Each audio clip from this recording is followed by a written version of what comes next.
definitely get the privilege to be around younger people that with good intentions want to impact the world. They want to do something that does just helps people. Yeah. And Ephesians 4:1 talks about like walking in the manner worthy of the calling in which you've been called. And you talked about the comparison piece where sometimes we'll start things and it's like just because someone else did 100%. it. And I think we kind of flipped the verse too. Instead of walking in a manner worthy of the calling in which you've been called, it's run in a manner worthy of the calling someone else has been called in. And so I kind of view entrepreneurial ideas or new initiatives almost like a door. You're asking God, hey, is the time ready for this? Or can you help me walk through this door? Can you open this door for me? And sometimes we see another friend walking through the door. Oh, another friend, they got to write the book, or they got to do this or start this, or they're getting favor here. And you just get antsy. You're like, come on, God, can you open this door? And eventually like, I'm busting this door down and you bust through it. And my experience through failure and experience when waiting has been like, if you bust the door down, it's one of the scariest places to be is finally on the other side, but you did it in your own strength. Because then you have to continue to beg God to help you do it, but you feel this like scramble and anxiousness inside rather than when God does open the door. Sometimes I don't think he definitely doesn't get credit, God, for when he thrust you through a door. And you're like, man, I wasn't even trying to go through this door. You thrust me through it. At least you have the grace and the confidence of saying, instead of begging, okay, I did this myself, but will you please help me because I can't do what is needed here. You can say, God, I didn't even want to go through this door. You opened it or you thrust me through it. So if you started it, can you finish it or can you provide for it? Have you experienced some of that? Yeah. I mean, it's hard because God works in so many different ways that I could probably pinpoint to one where it's like, he pushed me through. I could pinpoint to ones where he closed the door. And so I think that's just being sensitive to the Spirit. And I think for me, even just like my vocation, whether, my core calling, because I think there's core callings and I do think there's auxiliary callings, supplemental callings. Absolutely. My core focus is to teach people about Jesus in like a fresh and unique way that's also very like orthodox and old, but just like basically to my generation, to younger people. And, you can't get there. You can't get to these core callings that you have unless you're really spirit sensitive and spirit led. Cause it's like that you need to be able to hear and be, but again, that also only happens by being slow, by having some time. If you don't have time to listen then to God, then I don't know if you have time then you don't have time to hear him. That's basically, and I think so many times we want to go at a fast speed, but then expect, God to like move in that way and talk in that way. And so I think it's like even the door analogy is so helpful, but I think like the busting it in and all that stuff. But I think it's also about like speed. Like I think so many people, the question you need to ask yourself, especially young people, is, am I operating at God's speed or not? I think so many times where I think there's it's a very logical connecting of the dots. It's either you're going faster than God, which I think a lot of people are. You're operating at a speed that he does not operate at. He doesn't honor, and you're going quicker than Jesus. Okay. Or you're not keeping up with him. Like you're actually not doing anything. Right. You're going in the wrong way. So that metaphor plays really well with like the speed and the which direction. And I think that's really helpful to kind of ask yourself that. Am I walking at the cadence of Jesus? Man, quicker than Jesus is I think most of us are doing that, and again, there's a lot of like, you can get into the weeds here. There's a Japanese, I believe, theologian who actually argues that like, his metaphor is that, we should always be going spiritually at 3 miles per hour, because that's the actual average when you that's the speed of God is what he calls it.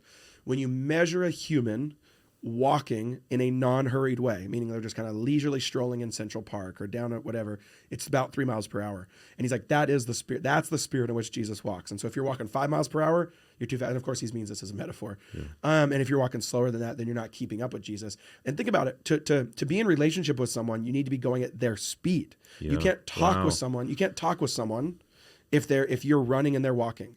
You can't hold hands with someone if you're not walking at all and you're on the couch and they're walking. Like you can go on and on with that. So it's like you have to be at the same cadence or else you cannot be relationally in tune with the person that you're walking with.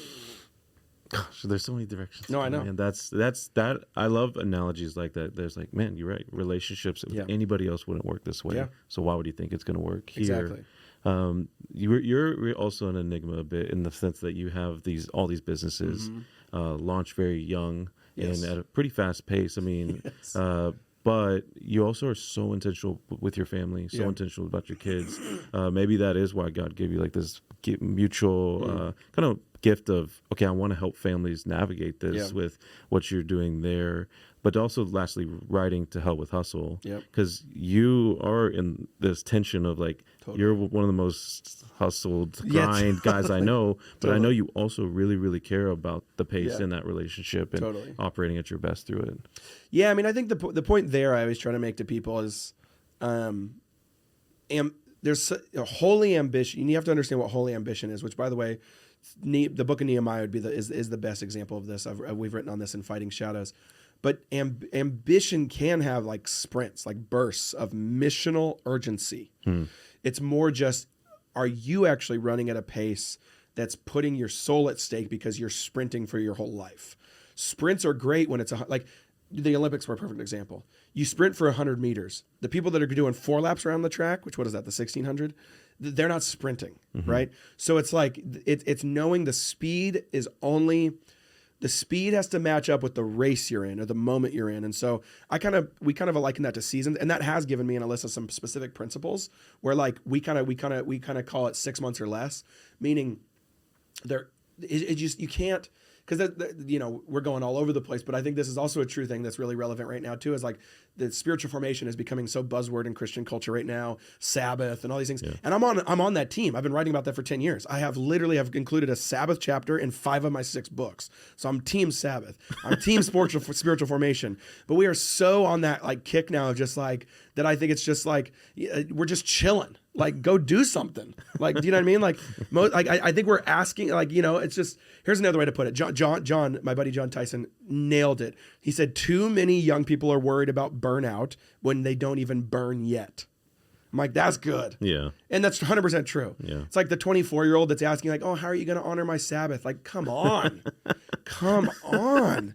You have not earned that right yet. You have absolutely not earned that right yet. And so, of course, you still need to have your own spiritual disciplines that make sure you are having a pace of rest and beauty with the Lord. But it's also really hard to read the New Testament and not think Paul was just pushing, shipwrecks, snake bites, pushing city to city to city by ship and by walking and by what you're like, that is. So I think we've lost, if you can't, you have to be able to hold both of those. It is attention. And what I think it is this.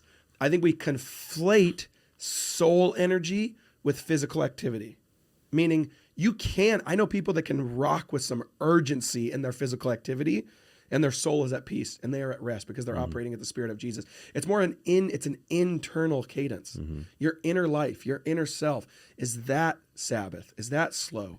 Is that intimate with Jesus? Is that relationally covenantal with him? Okay. And then you can be pushing, right? And I think Sabbath is also to set you up to go do the work of the Lord. When you read Genesis, they rested so that they could go do the 6 days of work. And I think we're just trying to get too quickly to a perpetual Sabbath. And it's like, man, Sabbath is to actually fill you to go do the work of the Lord. Yeah. I want to read a quote by Tim Keller around work, specifically this idea of like doing something. And you're talking about when you're young. And it is a tension of to navigate, definitely. It's a little bit longer quote, but he says, work is so foundational to our makeup that it is one of the few things we can take in significant doses without harm. Indeed, the Bible does not say we should work 1 day and rest 6, or that work and rest should be balanced evenly, but directs us the opposite ratio. Leisure and pleasure are great goods, but we can only take so much of them. If you ask people in nursing homes or hospitals how they are doing, you often hear their main regret is that they wish they had something to do, some way to be useful to others. That's good. I think 100%. It's always nice when you're backed up by Keller, but 100%. I think the best way to think about it is push for 6 days. Push. There's too much at stake, right? The Satan and the demons and the kingdom of darkness is operating at an urgency that we need to at least match, if not up. Okay. And so if we're just all like, oh, all I care about is inner work and spiritual disciplines and my Sabbath, Satan's about to take over the city. Okay. Push, work, believe that there actually has to be an urgency about what you do and why you're here on this earth. And that should also give you an urgency about your own sin. Like, I want to throw off sin because of urgency in the world, because of what's at stake.